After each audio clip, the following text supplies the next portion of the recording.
Hey everybody, Dion Rabouin here, markets reporter at the Wall Street Journal. Thank you so much for being with us on the live stream today. We got a bunch of exciting news and information. Those of you who are long stocks might be looking at the market right now saying, oh man, again? But we're going to talk about that. We're going to talk about the long-term trends in the market as well as what's going on in the bond market. We're going to unpack what data reports we have coming out this week and get into what you ought to be looking for if you're watching the market, if you're following what's going on in the economy, to stay sharp and to stay ahead of those trends. So definitely going to be looking through all of that. Thank you so much for tuning into this live stream on my YouTube page and for being with us on YouTube today. Again, I'm Dion Rabouin. Thanks so much for being with us. I know you could have been anywhere in the world, but you're here with me, so I appreciate that. Want to jump into everything today. I want to first get started by taking a look at the market. Like I said, things not looking great right now on the equity side. We're seeing the VIX up today as the NASDAQ is down about 0.8%, the S&P 500 down about 0.3%, and the Dow down by about 0.2%. So we're declining. We are off the lows of the day. We were down about 1% on the NASDAQ earlier this morning, but it seems like we're bouncing back a little bit. So remains to be seen if we can potentially get some good news. Maybe the market ends in the green today as opposed to in the red, but right now looking like another down day after another down week in the market last week. Looking over at bonds, the 10-year yield up at 2.86%. That means we're continuing to spike higher on those yields. As you know, when yields rise, prices fall. That's also bad news for bond investors. We are also looking at gold up again by almost 2% on the WTI side. Brent crude up by more than 2%. Looks like the market might be taking that as bad news. Natural gas rising to the highest price since 2008. We've also got gold up today, about 0.75% for gold. Checking out WSJ.com. So, you know, it's another down day, another day in the red for markets. And it seems like that could be a theme. We're going to talk more about that in a minute. Want to get to some of the data that we can expect today. We got the NAHB, National Association of Home Builders report on home builder sentiment. I'm going to talk you through that, what's going on, and what the big themes are there. Tomorrow, we get housing starts and building permits. That's going to tell us more about that housing market, which I think is a really big tell for the economy right now. What's going on in the housing market and what that's doing to sentiment for both consumers and for businesses. I think there's a lot to be picked out there. Also, we get the existing home sales report on Wednesday. So this week is a big week for housing. I'm going to talk through all of those, explain what they mean, what to be looking out for when we get those releases, as well as what we got this morning in the NAHB home sales index report. We also get the Fed's Beige book. So this is going to be, I think, a big week to tell us what's going on with the economy. As if you remember, if you watch my live streams, we got that expectation or that call for a recession next year from Deutsche Bank a couple weeks ago. Now we're seeing more and more. You know, when I talk to folks on Wall Street, they're saying, you know, I'm not calling for a recession. I'm not expecting a recession, but the odds are getting more and more likely. We got that inverted yield curve a couple weeks ago, and that has now spread back out. But that is a well-tracked and well-known indicator of recession. It is correctly predicted or come before every recession we've seen in the last 70 years, or I'm sorry, in the last 70 years, that's correct, in the market. So that happened, and as that's happened, you've got more and more of these folks on Wall Street saying, yeah, you know, the likelihood of recession is increasing. So definitely worth watching what's happening in the housing market, because I think that's going to tell you a lot about what we can expect to see from the market. And again, the Fed's Beige book, that's a report from business owners, small business owners in particular, but what folks are seeing on the ground. They talk to the Fed and they tell them, hey, here's what we're noticing in the markets, and not what we're noticing in the markets, here's what customers are telling us. Here's what we're seeing in terms of our lending. Here's what we're seeing in terms of our sales. And we get that report on Wednesday from the Federal Reserve. So that's going to tell us a lot about the economy. Definitely going to want to tune in for that on Wednesday. So we're going to be talking through all of that and more. Thank you so much for being with us on the live stream. We've got those housing reports. We've got the Fed's Beige book. And I'm going to be talking through what's happened with stock and bond markets and what I think you should be looking out for and what to expect the rest of this week. So let's dive into the data, right? We got some data this morning. I'm coming to you starting at 1 p.m. Eastern here on the East Coast. But you know, we already this morning at 10 a.m. got that housing report, the National Association of Home Builders, with that housing market index. That number showed a decline for the fourth month in a row, dropping to a reading of 77. That number just important because it tells you we're still well above that 50 threshold, which when things are above 50, that means overall sentiment is strong, it's improving, it's increasing. When sentiment is below that 50 index, means it's declining. So sentiment's still strong, still a solid number, but we're seeing a decline. A 6-point drop in prospective buyer traffic to the lowest number we've seen since last summer. That's important because it's showing us that home builders' confidence is sagging, is declining, and has been since December, since last year, right? Since the end of last year. Well, new supply, more homes is what we need for new supply. New supply is supposed to take some of the pressure off of prices that continue to rise, continue to hit record highs, and we're seeing sentiment for the guys who build those homes, the guys and gals, I should say, who build those homes, declining for the fourth month in a row to the lowest in 7 months. That's not a good sign. Also want to read a quote from NAHB Chairman Jerry Conter. He says, quote, "Despite low existing inventory, builders report sales traffic and current sales conditions have declined to their lowest point since last summer, as a sharp jump in mortgage rates and persistent supply chain disruptions continue to unsettle the housing market." So again, this housing market unsettled, not a good sign, even though we are still seeing those high sentiment ratings at 77, that's still a strong number. I want to read also a quote from NAHB Chief Economist Robert Dietz. He writes that while a recession is not forecast to occur in 2022, the risk of recession next year is rising, pointing again to 2023. I think that's worth noting and worth keeping in the back of your mind. Not a reason to sell out everything you got and run for the hills and put the money in the mattress, but that R word is starting to pop up more and more and more from folks on Wall Street and from folks like NAHB. So going through the housing reports for this week, we just talked through the NAHB, National Association of Home Builders, Home Builder Sentiment Report. I want to talk a little bit about housing and building permits, right? What those are is building permits is just the number of permits that have been authorized to build a home. Housing starts is the number of houses that have been started. How many people have actually started building those houses? And we'll get those numbers on Tuesday from the Census Bureau. And it's nice because sentiment is one thing, but actual numbers, how many houses have actually gotten started, how many permits have been issued to build houses, that's going to tell us, well, maybe sentiment's low and declining, but the actual numbers tell us that things are all right. And what we've seen so far this year, we'll get the report for March on Tuesday, but sentiment is declining. The actual numbers of permits issued and the number of houses started has been holding steady really all year. It's not popping up, it's not declining. And again, new housing starts mean that there's more supply, meaning more houses for people to buy, which, you know, when you get more supply and demand holds steady, that brings prices down. So prices right now are skyrocketing because this supply issue is not being solved. We're going to see if maybe we get a little bit of respite on that supply side of things. We're also going to get the existing home sales report for March on Wednesday. That's expected to decline or to slow down again. We've seen a decline every month since August of 2021, year over year. So the year over year numbers every month since August have declined, gone downward. We are also seeing on broadly within the housing market, sales continue to drop while prices continue to rise.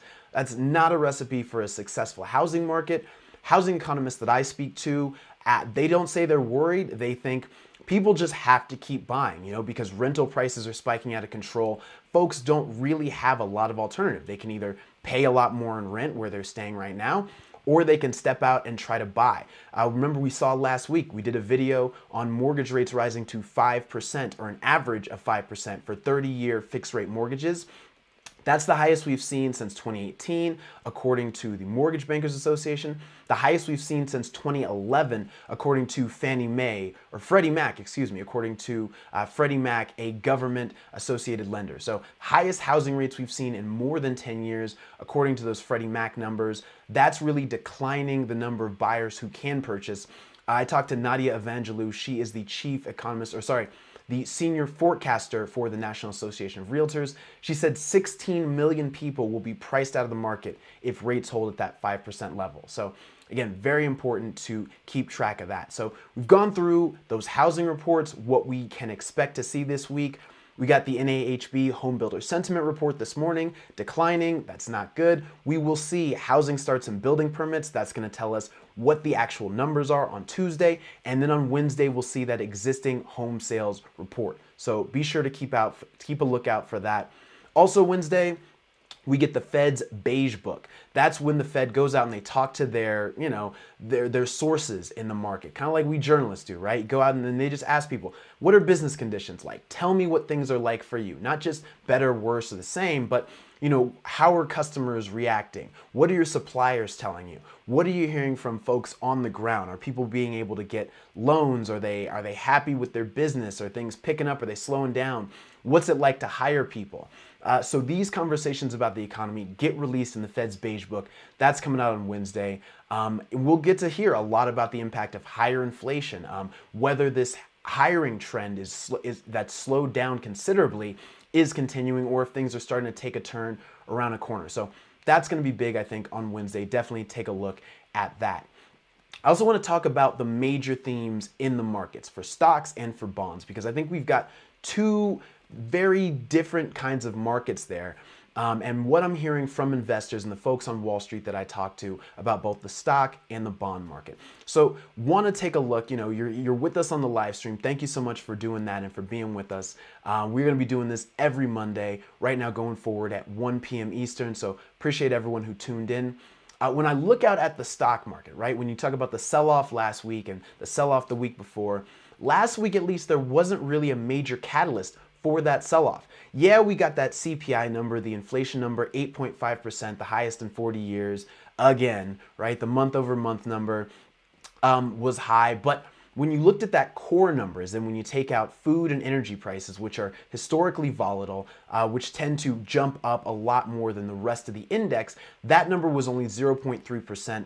And that got a lot of folks talking about the possibility that we've peaked on inflation, that this last month we got in March, 8.5% increase year over year on the CPI, Consumer Price Index, may have been the highest we get, and now we start to gradually decline. That was sort of the rebound or the reaction that I heard from folks I know on Wall Street. When I talked to Annetta Markowska, she's the chief economist at TD Securities, she says, yeah, the numbers in this report suggest that we have peaked and now we're starting to come down. We should start to come down on inflation. When we get that report in May, looking back at April, they're expecting folks on Wall Street, the chief economists who study this, that report's going to show us we're lower, and then they expect to keep going lower from there. But with that said, we're not expected to get back to the Fed's target of 2%. The Fed wants inflation to be about 2%. Right now it's about 8%. That's a large, drastic difference. And economists aren't expecting us to get back to that 2% number anytime soon. But again, looking back at how that reflects in the stock market, if the CPI was high, but good news, why did we see that sustained sell-off where stocks ended the week down 2.1%, down for 2 straight weeks? And again, we've seen sustained pressure on the selling side, and we've got more of a sell-off going on again today. If you remember last week, that was the start of earnings season really kicking off and ramping up with some of those big numbers or the big companies on the earnings side or on the stock side. S&P 500 companies largely are beating expectations. Earnings were pretty good. Bank of America today came out and beat expectations. So that wasn't the cause for the decline. Banks seeing decreased profit, still lots of profit, but many also beat their expectations. And as long as you beat on earnings, that's really what Wall Street seems to care about. Also heard good news from Delta. They're saying they're expecting to return to profitability. That's good news for the airlines, good news for the consumer-facing sector.